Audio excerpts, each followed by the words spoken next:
लोकसभा चुनाव से पहले केंद्र सरकार का मास्टर स्ट्रोक, नरसिम्हा राव चौधरी चरण सिंह और स्वामीनाथन को भारत रत्न। आदरणीय नरेंद्र मोदी जी ने चौधरी चरण सिंह जी को भारत रत्न देने का फैसला किया। जो उन्होंने पहल ली,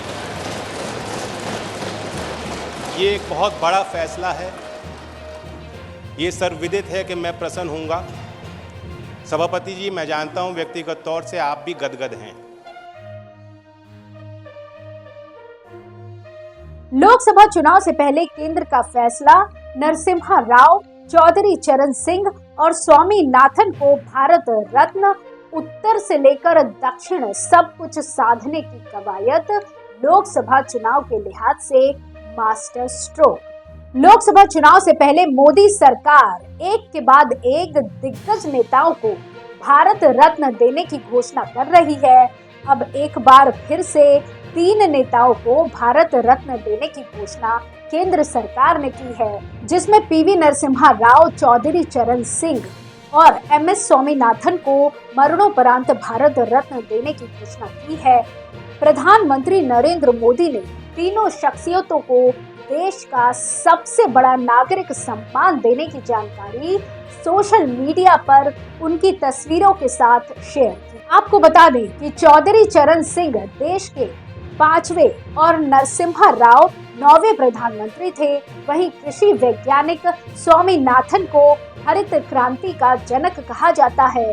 पीएम मोदी की घोषणा पर चौधरी चरण सिंह के पोते और राष्ट्रीय लोक दल के प्रमुख जयंत चौधरी ने लिखा, दिल जीत लिया। ये जानकारी भी आपको दे दी कि 2014 में सत्ता संभालने के बाद से प्रधानमंत्री नरेंद्र मोदी के नेतृत्व वाली सरकार द्वारा दिया गया ये 10वां भारत रत्न है। इससे पहले 3 फरवरी को बीजेपी के वयोवृद्ध नेता लाल कृष्ण आडवाणी और 23 जनवरी को बिहार के पूर्व सीएम कर्पूरी ठाकुर को भारत रत्न देने का ऐलान किया गया था। इस तरह इस साल 5 हस्तियों को ये सम्मान देने का ऐलान हो चुका है।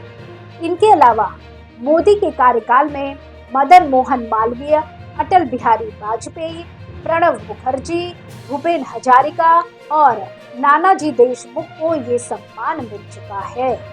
अब 3 हस्तियों को मिलाकर इस सम्मान को हासिल करने वालों में अब तक कुल 53 लोग शामिल हो चुके हैं।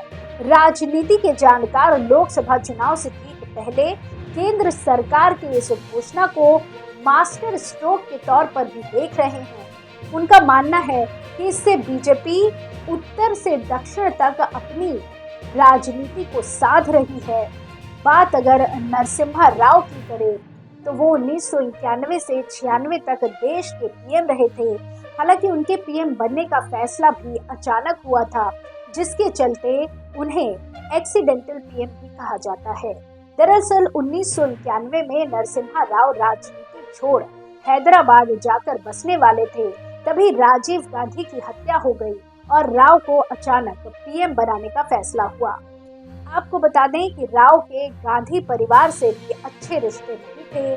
साल 1992 में बाबरी विध्वंस के दौरान नरसिम्हा राव के गांधी परिवार से सबसे ज्यादा रिश्ते खराब हुए थे। उत्तर प्रदेश की बात करें तो पूर्व पीएम चौधरी चरण सिंह को ये सम्मान मिलने के बाद यूपी की राजनीति का पूरा समीकरण बदल सकता है। बीते कुछ समय से इस तरह की खबरें भी आ रही हैं कि राष्ट्रीय लोक दल के अध्यक्ष जयंत चौधरी किसी भी दिन एनडीए में शामिल हो सकते हैं।